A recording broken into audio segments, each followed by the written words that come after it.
This was CNN, who's been harder on her than the other networks, and kudos to them to a certain extent. I still have my questions there, but this is to be clear too. This is a Republican pundit on CNN, someone who's a big part of their programming, talking about how Team Cam is struggling and frustrated right now with how the results are shaping out. Take a look.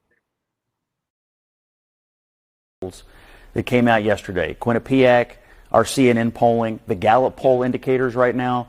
The nervous campaign this morning is the Harris campaign. They're not where they need to be with young voters. They're not where they need to be with voters of color, working class voters. They're not achieving the margins that they need that Joe Biden was getting in 2020. And Trump's base is immovable. And right now, his administration and him personally are more popular than they have ever been. We've got some reality here, right? I don't believe polls. He's got his views and agenda, working on CNN as more of a conservative person.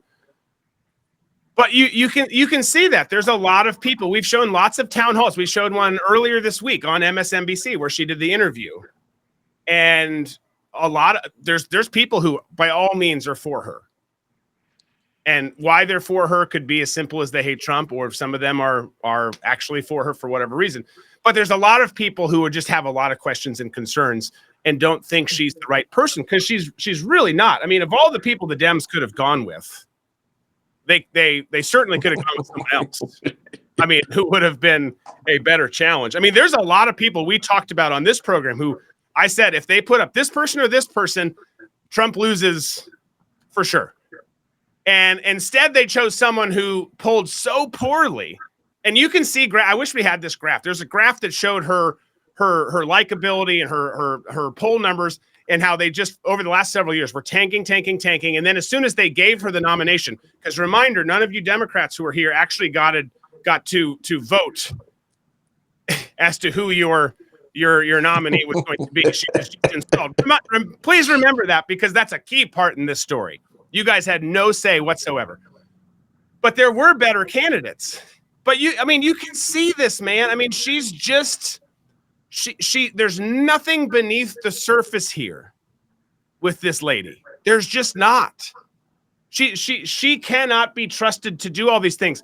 And you could say, well, Trump can't be trusted either. Fine. Don't like Trump. I don't care. I don't care about you or your opinions.